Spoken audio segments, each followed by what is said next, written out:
হাতে মারে না ভাতে মারে না বিনা মুগুরে দাঁত ভাঙে। তো এরকম কাজ মাঝে, মাঝে জামাই করে। তো কি করে সেটা আপনাদের সাথে শেয়ার করব। হ্যালো এভরিওয়ান, কেমন আছেন সবাই? আশা করি অনেক ভালো আছেন। আমিও আল্লাহর রহমতে অনেক ভালো আছি।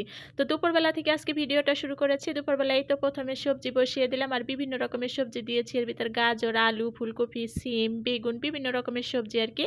তো যাই হোক এই যে লাস্ট পর্যায়ে একটু ধনিয়া পাতা দিয়ে দিলাম। আসলে দেখা যায় কি সবজি রান্না করলে না ধনিয়া পাতা না দিলে খেতে একটুও ভালো লাগে না।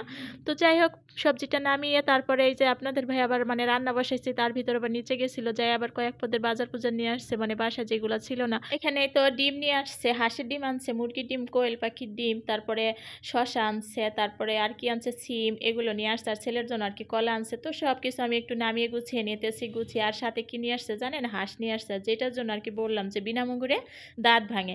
মাঝে মাঝে দেখা যায় কি করে জানেন, এক হাঁস কিনে নিয়ে আসবে, তা না হলে দেশি মুরগি, তা না হলে ছোট মাছ, দেখা যায় রাস্তায় যে বেটারা নিয়ে যায় না নিচে মানে ফেরিওয়ালারা, ওনাদের কাছে নাকি অনেক টাটকা টাটকা জিনিস পাওয়া যায় মাঝে মাঝে, এটা বলে তা নিয়ে আসে আর কি, আনে আর আমার না অনেক কষ্ট হয়ে যায় মাঝে মাঝে এটা করে আর কি। তো যাই হোক এই যে হাঁসটা সুন্দর করে ধুয়ে বেছে কেটে নিয়েছে আর দুপুরবেলা ওই যে ভাজি রান্না করছি না, ওই ভাজি দিয়ে আর কালকের তরকারি দিয়ে খাইছি। কি করব, হাঁস আর রান্না করতে পারিনি, মানে রান্না করতেছি সেই টাইমে হাঁস নিয়ে আসছে আর হাঁস বাঁচতে যে কি কষ্ট হয় আপুরা সেটা তো জানেনই আপনারা।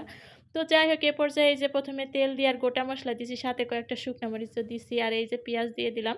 এখন পেঁয়াজটা হালকা ভেজে এই তো আদা রসুন বাটা, জিরা বাটা দিয়ে দিলাম। এখন সুন্দর করে একটু ভেজে নিব যাতে সুন্দর একটা সুঘ্রাণ বের হয়।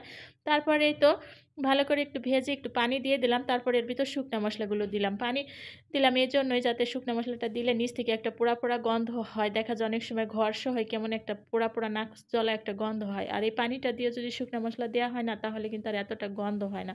তো যাই হোক মশলা কষানোর জন্য আর একটু পানি দিয়ে দিলাম। তো পানিটা দিয়ে এখন সুন্দর করে মশলাটা কষিয়ে তারপরে মাংসগুলো দিয়ে দিব। মাংসগুলো কিন্তু বাছতে খুঁড়তে অনেক কষ্ট হয়েছে, তারপরে মনে হয় কেমন যেন কালো কালো লাগতেছিল দেখতে। ওইটা কিন্তু লোম ছিল না, কিন্তু ওই যে পোড়াইছি না তারপরে আর কি ওরকম একটা কালার দেখা যাইতেছে।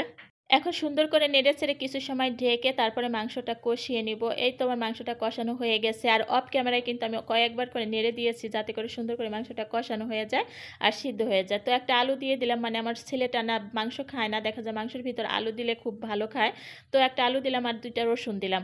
আর আজকে আস্ত রসুন দিয়েই মানে হাঁসের মাংসটা রান্না করতেছি। আর না হাঁসের মাংস আমি সবসময় নারকেলের দুধ দিয়ে রান্না করি, তো আজকে না নারকেল ছিল না বাসায়, তো কি করার এই জন্য আর কি এমনি রান্না করলাম। এই ফার্স্ট মনে হয় নারকেলের দুধ ছাড়া হাঁসের মাংস খাবো। তো মাশাল্লাহ খেতে কিন্তু অনেক ভালোই হয়েছিল। তো এই তো লাস্ট পর্যায়ে এসে আমি এই যে গরম মশলা গুঁড়া দিয়ে দিলাম, গরম মশলাটা দিয়ে আর একটু ঝোল গাঢ় হওয়া পর্যন্ত কিন্তু রান্না করে নিব। তো আমার রান্না কিন্তু খেতে অনেক ভালো হয়েছিল মাশাল্লাহ, এই দেখুন কি সুন্দর কালার হয়েছে দেখতে। তো আজকের ভিডিওটা এই পর্যন্ত, সবাই ভালো থাকবেন, আল্লাহ হাফেজ।